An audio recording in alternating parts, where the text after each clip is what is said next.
की स्टार्टिंग में हम देखते हैं मार्लिन और उसकी बेटी मोना को जो कि बोर्ड गेम्स खेल रही होती हैं। मार्लिन से मोना पूछती है कि उसने अपनी मेडिसिन्स ले ली, जिस पर मार्लिन बोलती है कि नहीं, और वो दोनों मस्ती मजाक कर ही रहे थे और खेलते खेलते तभी suddenly Marlin kind of hypnosis में चली जाती है और खुद को बेड पर पाती है। मार्लिन अब अपने नाइटमेयर के अंदर एक होटल को देखती है और जागकर बहुत जोर जोर से चिल्लाने लगती है और उसकी सांसें भी अटकने लगी थी। मार्लिन के पास में उसकी बेटी आती है और वो मार्लिन को संभालती है। यहाँ पर अब हम मार्लिन का बैकग्राउंड जान पाते हैं कि वो एक फ्लाइट अटेंडेंट का काम किया करती है और उसको ब्रीदिंग इश्यूज है, जहाँ पर वो घबराहट में अपनी सांसों को कंट्रोल नहीं कर पाती, जो कि उसके लिए बहुत ही ज्यादा डेंजरस है और मोना इससे हमेशा ही परेशान रहती है। मोना मार्लिन को संभाल कर अपने रूम में वापस चली जाती है और मार्लिन अब कुछ पेपर्स निकालती है जिसके अंदर उसने कुछ अजीब सी ड्रॉइंग्स बनाई हुई थी और एक एड पेपर भी उसके पास में था जिस पर उसी होटल की पिक्चर थी जिसको उसने अपने नाइटमेयर्स में देखा था और थ्रू आउट द मूवी वो यही देखती रहती है।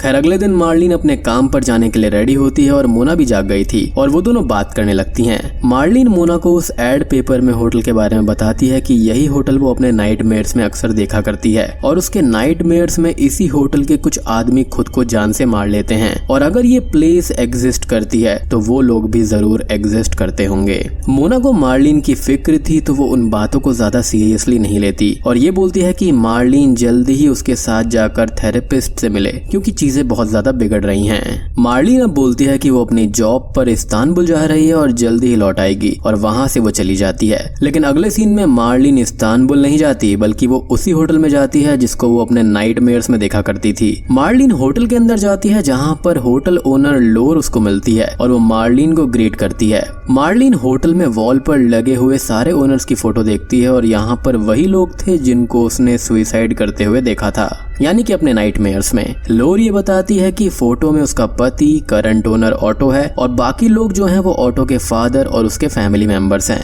मीनवाइल घर पर मोना मार्लिन की बनाई हुई ड्राइंग्स को चेक करने लगती है और अब उसको कुछ अजीब सी चीजें ड्राइंग्स में दिखाई देती हैं जिसके अंदर कुछ आदमी एक एक करके खुद को मारते हैं और कोई अजीब सी शेप उनके पास में खड़े होकर उनके कान में कुछ बोल रहा होता है, यानी कि मरते टाइम पर। और साथ ही साथ कई सारी ड्राइंग्स में जंगली सुअर भी बना हुआ था। मोना को ये सब कुछ समझ में नहीं आता और वो उन ड्राइंग्स को अपने पास रख लेती है इनको समझने के लिए। यहाँ होटल में मार्लिन उन ओनर्स की फोटो को देखती है जिसको देखकर उसकी घबराहट चालू हो जाती है और वो अपने रूम में होती है जहाँ पर उसकी ब्रीदिंग प्रॉब्लम से वो काफी तड़पने लगती है और अपने रूम के अंदर वो एक जंगली सुअर को देखती है और फिर से बेहोश हो जाती है। और ये सब चीजें लोर यानी कि उस होटल की मालकिन जो होती है वो वहाँ से सुन रही होती है। अगले सीन में मोना के पास में कॉल आता है कि मार्लिन हॉस्पिटल में है और वो उस टाउन में जाती है और मार्लिन को मिलती है जिसकी हालत काफी खराब थी। वो कुछ बोल नहीं पा रही थी, इनफैक्ट उसकी बॉडी में कोई मूवमेंट भी नहीं हो रही थी। मोना अब डॉक्टर के पास में होती है और डॉक्टर मोना से बोलते हैं कि मार्लिन को डिप्रेशन जैसी कोई प्रॉब्लम है और वो किसी शॉक से पैरालाइज्ड हो गई है जो कि ठीक हो भी सकता है और नहीं भी। डॉक्टर आगे पूछते हैं कि क्या मार्लिन के साथ कोई पुराना ट्रॉमा जुड़ा है, जिस पर मोना बोलती है कि मार्लिन एक ऑर्फन है और मोना उसकी बेटी है यानी कि सिंगल मदर है वो, तो शायद से इस चीज का ट्रॉमा हो सकता है। जिस पर डॉक्टर ये बोलते हैं कि शायद से बचपन में या फिर फैमिली की वजह से मार्लिन को ट्रॉमा मिला होगा और वहीं से उसकी ब्रीदिंग प्रॉब्लम ट्रिगर हो गई होगी और अब वो पैरालाइज्ड हो गई है। मे बी प्रॉपर ब्रीदिंग ना आने की वजह से उसका ये पैरालिसिस हुआ है। लेकिन आगे चल के मूवी काफी इंटरेस्टिंग होगी तो एंड तक जरूर देखना। मोना मार्लिन से मिलती है और उसका फोन उसके पास में रखती है और उसकी सारी ड्राइंग्स लेकर हॉस्पिटल से निकल जाती है, ये पता करने के लिए कि आखिर मार्लिन के साथ ये सब हो क्या रहा है और क्यों हो रहा है। मोना अब उसी होटल में पहुंच जाती है जहां पर वो ऑटो और लोर से मिलती है और ऑटो उसके लिए एक रूम रेडी करवाता है। मोना ऑटो को अपने बारे में बताती है कि वो मार्लिन की बेटी है जिसने कुछ टाइम पहले ही यहाँ पर एक रूम लिया था और उसको दौरा पड़ गया। मोना ऑटो से उस रूम को देखने के लिए कहती है जहाँ पर मार्लिन रुकी हुई थी, जिस पर लोर थोड़ी चिड़चिड़ी सी हो जाती है, लेकिन ऑटो काफी अच्छा इंसान था तो वो मोना को वो रूम दिखाता है जहाँ पर मार्लिन रुकी हुई थी और वो रूम पूरा तहस नहस हो रखा था। मोना यहाँ पर थोड़ी टेंशन में आ जाती है और ऑटो उसको समझाता है और मोना खाने का बोलती है, जिस पर लोर बोलती है कि किचन बंद है और मोना विलेज के स्टोर से खाने का सामान ले ले। खैर इन सब के बाद में मोना अपने रूम में जाती है और वहाँ पर ड्राइंग्स को देखने लगती है जिसके अंदर एक पेपर पर ट्रूथ लिखा हुआ था। उसके बाद में वो एक स्टोर पर जाती है सामान लेने के लिए और यहाँ पर उसको बाइल और क्रिस्टोफ मिलते हैं जहाँ पर क्रिस्टोफ ऑटो और लोर का ही बेटा होता है और बाइल यहाँ पर क्रिस्टोफ का फ्रेंड है। क्रिस्टोफ मोना से थोड़ी बहुत बात करता है जहाँ पर मोना उसको बताती है कि उसकी मदर यहाँ हॉस्पिटल में एडमिट है, इसलिए वो यहाँ पर रुकी हुई है। मोना अब होटल में आती है और उसको अपने रूम के अंदर लकड़ी का बना हुआ एक जंगली सुअर मिलता है जिस पर मार्लिन का नाम लिखा हुआ था। मोना अब सो जाती है और उसको नाइटमेयर आता है जिसके अंदर वो एक लेडी को देखती है रेड ड्रेस में, और रेड ड्रेस के अंदर ही किसी लेडी को ड्राइंग्स में हमने और मोना ने देखा था। नाइटमेयर से मोना की नींद टूट जाती है और अगली सुबह हम ऑटो और लोर को देखते हैं जहाँ पर वो दोनों भी जागे थे, और हम ये देखते हैं कि ऑटो बेड पर बंधा हुआ था जिसको लोर अनटाई करती है और ऑटो एकदम नॉर्मल बिहेव कर रहा था। कुछ देर के बाद में मोना कॉफी के लिए होटल की वेट्रेस और केयर टेकर फ्रेंजी के पास में जाती है। वो दोनों अब थोड़ी बहुत बात करती हैं इन नाइटमेयर्स के बारे में, और मोना बोलते हैं कि उसको नाइटमेयर आने लगे हैं और उसको पता नहीं चल पा रहा कि वो नाइटमेयर हैं या फिर रियलिटी हैं, जिसको फ्रेंजी अपने हिसाब से एक्सप्लेन करती है। मोना बोलती है कि कभी कभी वो जानती है कि वो ड्रीम में है बट बाहर नहीं आ पाती, तो ऐसे में वो क्या करे, जिस पर फ्रेंजी ये बोलती है कि ऐसे में मोना को एक एक्सट्रीम किक चाहिए होगी, लाइक ड्रीम में मरना, जिससे वो जाग जाएगी, और ऐसा ही होता है। मोना फ्रेंजी को उस लकड़ी के बने हुए जंगली सुअर को दिखाती है और बोलती है कि ये फ्रेंजी ने उसके रूम में रखा था, जिस पर वो बोलती है कि उसको ऑटो ने इसको फेंकने के लिए बोला था, लेकिन फ्रेंजी को ये लगा कि मार्लिन को ये चाहिए होगा तो उसने मोना के पास में रख दिया। अब फ्रेंजी वहां से चली जाती है और मोना को होटल के एटिक से कुछ आवाजें आने लगती हैं और वो ऊपर भाग कर जाती है जहां पर वो एटिक को देखती है, और ये एटिक भी मार्लिन की ड्राइंग के अंदर था जिसके अंदर एक आदमी ने खुद को हैंग कर लिया था और सुसाइड कर लिया था। और तभी अचानक से ही मोना को विजन्स में वही आदमी दिखाई देता है जिसने हैंग कर कर सुसाइड कर लिया था। मोना इससे काफी डिस्टर्ब हो जाती है और वहां से भाग जाती है, लेकिन तभी हम एटिक में लोर के भाई वुल्फ्रम को भी देखते हैं, तो वो मोना को देखकर काफी अजीब समझता है और ऑटो को मोना के बारे में बताता है। मोना भागते भागते जंगल में पहुंच जाती है और उसको भी अब ब्रीदिंग प्रॉब्लम होने लगी थी और वो खुद को जैसे तैसे संभालती है। मोना वापस होटल आती है और लोर और ऑटो से ट्रूड के बारे में पूछती है जो कि उसने पेपर पर पढ़ा था, लेकिन ऑटो को इसके बारे में कुछ भी नहीं पता होता। ऑटो अब मोना को होटल का टूर कराने लगता है और मोना उसे यहाँ पर हुई डेथ्स के बारे में पूछती है, जिस पर ऑटो बताता है कि यहाँ पर उसके मेंटोर्स और ब्रदर इन लॉ ने सुसाइड कर लिया था अलग अलग रूम्स में अलग अलग जगह पर, और मोना को उन लोगों के विजन्स भी आते हैं, मीन्स कि उसको वो दिखते हैं। ऑटो मोना को बताता है कि वो लोग काम में ज्यादा डूब गए थे और लाइफ बैलेंस नहीं कर पा रहे थे, इसलिए उन्होंने सुसाइड कर लिया, और ऑटो चीजों को काफी बैलेंस रखता है तो वो काफी हेल्दी रहता है। वो और मोना होटल से बाहर आते हैं और ऑटो मोना को खाने के लिए इनवाइट करता है। कुछ देर के बाद में मोना स्टोर के पास में होती है और उसको क्रिस्टोफ मिलता है जो कि उससे थोड़ी बहुत बात करता है, और मोना मार्लिन को देखने जा रही होती है और वो वहां से निकल जाती है। मोना अपनी मदर के साथ में होती है और मार्लिन की हालत अभी भी काफी खराब थी और उसकी कंडीशन में कोई भी सुधार नहीं आया था, लेकिन तभी शॉकिंगली मार्लिन मोना का हाथ जोर से पकड़ लेती है और वो अपना हाथ जैसे तैसे छुड़ाती है। तभी मोना अब क्रिस्टोफ के साथ में होती है और वो लोग बायल के स्टोर में जाते हैं जहां पर वो लोग और फ्रेंजी भी मस्ती करने लगते हैं और चिल करने लगते हैं, जिसके बीच में ही मोना बेहोश हो जाती है और उसको विजन आता है जिसके अंदर वो नेकेड थी और वो तीनों उसके पास थे, और वहां पर वही नाइटमेयर वाली लेडी भी आ जाती है जो कि नेकेड होती है और वो मोना के अंदर किसी चीज को भेज देती है। दूसरी ओर हम ऑटो को देखते हैं जिसको सोने से पहले लोर बांध रही होती है, और रात में सोने के बाद ऑटो अपने आप ही एग्रेसिव हो जाता है और झटपटाने लगता है जिसका एक हाथ खुल जाता है और वो खुद को चोक करने लगता है, जिसे लोर फिर से बांध देती है। अब अगली सुबह मोना की नींद खुलती है जिसको ऑटो ने खाने पर बुलाया था, और वो मोना के रूम में उन ड्राइंग्स को देखता है। कुछ ही देर के बाद में मोना, लोर और ऑटो खाना खा रहे होते हैं और थोड़ी बहुत बात कर रहे होते हैं। मोना पास में ही रखी हुई लकड़ी के सामान को देखती है और ऑटो बताता है कि वो उसने खुद ही बनाए हैं और उसको इनका बहुत शौक था। ऑटो बताता है कि उसको ट्रूड वर्ड मिल गया है और वो एक टेप रिकॉर्डर को प्ले करता है जिसमें क्रिस्टोफ जो कि बच्चा था तब वो एक सॉन्ग आ रहा था, और उसकी कुछ लाइंस थी कि ट्रूड बच्चे को ले जाएगी और इनक्यूबस दरवाजे पर खड़ा हुआ है। मोना वो सॉन्ग सुनी रही थी और सडनली वो चेंज हो जाती है और अजीब तरह से बिहेव करने लगती है, और ऑटो इससे थोड़ा सा परेशान हो जाता है और लोर बहुत ही ज्यादा टेंशन में आ जाती है।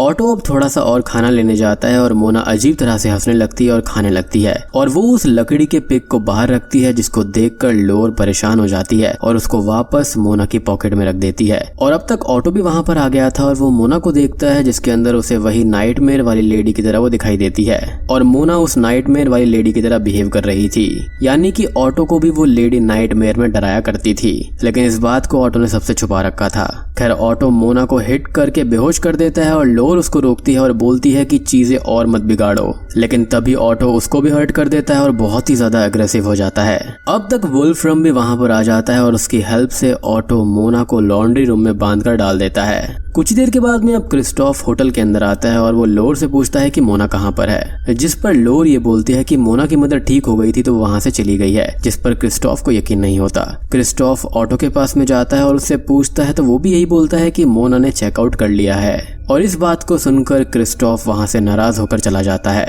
अब कुछ ही देर के बाद में होटल के अंदर एक सेरेमनी शुरू होती है जिसको ऑटो ने ही ऑर्गेनाइज किया था, एज उसके होटल को आज बहुत समय हो गया था और वो काफी सक्सेसफुल था। अब इधर मोना लॉन्ड्री रूम के अंदर ही बेहोश पड़ी थी, लेकिन वो एक ड्रीम में चली जाती है जहाँ पर उसका शरीर पूरी तरह से पैरालाइज्ड होता है, और वही नाइटमेयर वाली लेडी उसको दिखती है और मोना उसके ही घर पर थी, जिसके बाहर कुछ लोग थे जिन्होंने सुअर वाला मास्क पहना हुआ था। यानी कि अब ये जो नाइटमेयर वाली लेडी है वो मोना को अपना पास्ट दिखा रही है कि उसके साथ में हुआ क्या था और आखिर वो है कौन। वो लेडी मोना को चेयर पर बैठाती है। अब यहाँ पर जो भी हो रहा है ना वो एक ड्रीम के अंदर है। वो लेडी मोना को चेयर पर बैठाती है और अपनी बेटी जो कि बहुत छोटी थी उससे बोलती है कि मोना उसकी बेटी है, और यहाँ पर खुलते हैं असली पत्ते। असल में हमको पता चलता है कि मोना उस लेडी की ग्रैंड डॉटर है, और वो जो लेडी है ना वो मार्लिन की रियल मदर है, यानी कि नाइटमेयर वाली जो लेडी है वो मार्लिन की माँ है। जी हाँ, अब ड्रीम के अंदर एक आदमी जिसने की सुअर वाला मास्क लगाया होता है वो अंदर आता है और उस लेडी से बात करने लगता है, और दूसरी शॉकिंग चीज हमको पता चलती है कि उस लेडी का ही नाम ट्रूड है, और उसका अफेयर किसी और से नहीं बल्कि ऑटो से है। जी हाँ, और मार्लिन इन दोनों की बेटी है, यानी कि ट्रूड और ऑटो की बेटी मार्लिन है। अब ड्रीम सीक्वेंस यानी कि पास्ट में ऑटो ट्रूड से बोलता है कि वो सब छोड़कर चली जाए, नहीं तो वो लोग उसको जीने नहीं देंगे, जिस पर ट्रूड साफ मना कर देती है और जाने से इनकार करती है, और वो ऑटो के साथ ही रहना चाहती थी। ऑटो वहां से चला जाता है और हम दूसरे सीन्स में देखते हैं जिसके अंदर मार्लिन थोड़ी ठीक हो गई है और वो बेड से उठने का ट्राई करती है। अब इधर होटल के अंदर फ्रेंजी सभी गेस्ट की ड्रिंक्स के अंदर ड्रग्स मिला रही थी, और ऐसा करने को उसने लोर ने बोला था, और वो ऑटो की ड्रिंक के अंदर भी ड्रग डाल देती है। ऑटो अपनी पार्टी में होता है जहाँ पर सबको ड्रग्स वाली ड्रिंक सर्व की जाती हैं, और ऑटो खुद को मेयर के लिए नॉमिनेट करता है। अब ड्रग से वो सब परेशान होने लगते हैं और फ्रेंजी सबको वैसे ही छोड़कर वहां से चली जाती है। इधर ड्रीम में कोई मास्क पहना हुआ पर्सन ट्रूड के पास में आता है और उसको चोक करके बेहोश कर देता है, और पूरे घर में गैस स्टोव से गैस छोड़ देता है, और वहां पर एक कैंडल लाइट करके रख देता है और चला जाता है, जिससे वहां पर मौजूद ट्रूड और मार्लिन मारी जाएंगी। अब ये वाला जो सीक्वेंस है वो ड्रीम के अंदर है। खैर उस घर में वहां पर मोना भी होती है क्योंकि वो भी ड्रीम के अंदर थी, तो वो पूरी कोशिश करती है कि वो इसको बदल पाए, लेकिन वो कुछ भी नहीं कर पाती क्योंकि वो तो बस एक पास्ट होता है जिसको वो चेंज नहीं कर सकती। बेसिकली मोना की ग्रैंड मदर जो होती है ना वो उसको पूरा पास्ट और सच्चाई दिखा रही थी। खैर तभी हम शॉकिंगली ये देखते हैं कि लोर वहां पर आती है और वो मार्लिन को लेकर वहां से चली जाती है उसकी जान बचाने के लिए। घर के अंदर ब्लास्ट होता है और मोना अब तक एक दूसरी जगह पर खुद को पाती है। अब वहां पर वो एक पिक्चर को देखती है जिसके अंदर वो, ट्रूड और मार्लिन थे, साथ ही वहां पर वो ऑटो की फैमिली के साथ में, क्योंकि सब कुछ ओरिजिनली ऐसा ही होना चाहिए था, लाइक एक हैप्पी फैमिली की तरह, लेकिन ऐसा नहीं हुआ। खैर मोना अब आगे बढ़ती है और छोटी मार्लिन को देखती है जिसके पास में वही जंगली सुअर का स्कल्पचर था, जिसको किसी और ने नहीं बल्कि ऑटो ने ही बनाया था। और आपको याद होगा कि ऑटो ने मोना को बताया था कि उसको ये सब बनाने का काफी शौक है, और ये जो लकड़ी का जंगली सुअर था ना, इसी की वजह से ये मेमोरी और मार्लिन, मोना और ट्रूड जुड़े हुए थे आपस में। बेसिकली ये एक की थी, यानी कि ट्रूड की आत्मा इसके जरिए ही मार्लिन और मोना से जुड़ी हुई थी। ट्रूड ये बोलती है कि सबसे उसने बदला ले लिया है अपनी मौत का, यानी कि इस घर के अंदर ऑटो के जो रिलेटिव थे ना वो भी इससे मिले हुए थे, इसलिए ही उसने उसको मार दिया था।